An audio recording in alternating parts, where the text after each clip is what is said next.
नमस्कार, स्वागत है आप सभी का। मैं हूं हिमांशु और आप देख रहे हैं हलचल इंडिया। बेबाक खबर तेज असर। आइए नजर डालते हैं आज की खबरों पर। ठंड के मामले में मुजफ्फरनगर जिला उत्तर प्रदेश में पहले नंबर पर चल रहा है। मुजफ्फरनगर में शिमला और मसूरी जैसी ठंड का एहसास लोगों को पिछले 2 दिनों से हो रहा है। मंगलवार और बुधवार को देहरादून और मसूरी से भी कम तापमान मुजफ्फरनगर में दर्ज किया गया। गुरुवार को भी न्यूनतम तापमान 4.8 डिग्री सेल्सियस रहा। इस कारण ठिठुरन और बढ़ गई। गर्म कपड़ों में भी कपकपी छूट रही है। लोगों का घरों से निकलना मुश्किल हो चुका है। ठंड से बचाव के लिए लोग अलग अलग जतन कर रहे हैं। कोई अपने आप को आग में ताप रहा है तो कोई रजाई में लेटकर सर्दी से बचने का काम कर रहा है। आपको बता दें, गत मंगलवार को मुजफ्फरनगर में अधिकतम तापमान 15.9 डिग्री सेल्सियस और न्यूनतम तापमान 5.2 डिग्री सेल्सियस दर्ज किया गया था। बुधवार को तापमान ने और डुबकी लगाई और न्यूनतम तापमान 4.3 डिग्री सेल्सियस तो अधिकतम तापमान 14.0 डिग्री सेल्सियस रहा। वहीं अत्यधिक सर्दी वाले स्थानों में शुमार मसूरी में बुधवार को न्यूनतम तापमान 4.9 डिग्री और शिमला में 4.2 डिग्री सेल्सियस रिकॉर्ड किया गया। वहीं देहरादून में न्यूनतम तापमान 5.6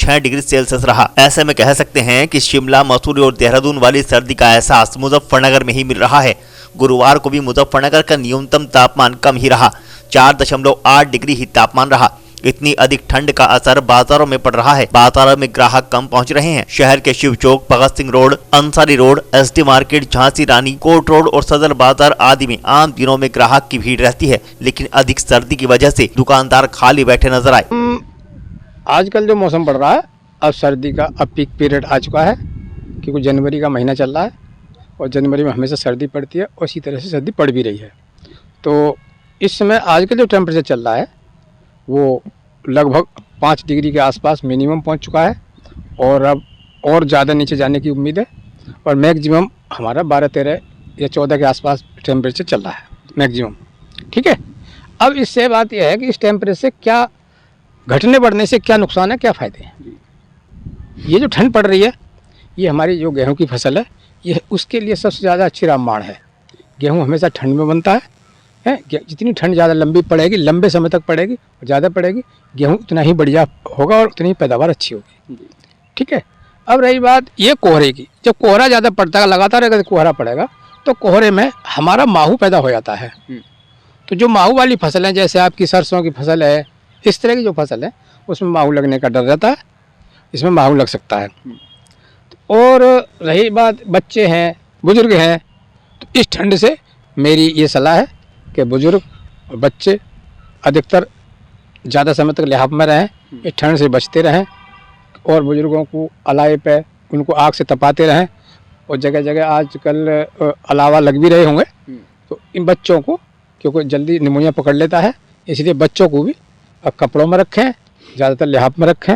ये मेरी सुझाव है। तो क्या माना जाए कि मसूरी से ठंडा इस समय मुजफ्फरनगर हो रहा है? नहीं, अब तो ये टेम्परेचर मसूरी में तो मुझे इस फिलहाल नहीं पता मसूरी में क्या टेम्परेचर चल रहा है, लेकिन यहाँ अब सर्द हवाएं चल रही हैं, कोहरा भी पड़ रहा है और पाला भी पड़ रहा है, इसलिए यहाँ सर्दी पड़ रही है। और अभी सर्दी, मेरा मानना यह है कि दिसंबर में तो कोई खास सर्दी पड़ी नहीं है। दिसंबर के लास्ट सप्ताह सर्दी शुरू हुई है और अब कम से कम 20-25 दिन सर्दी लगातार पड़ेगी।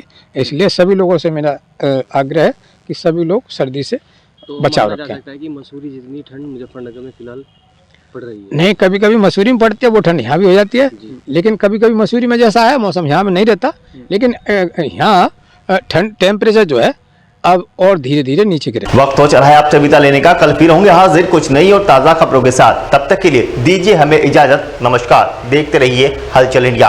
बेबाक खबर तेज असर।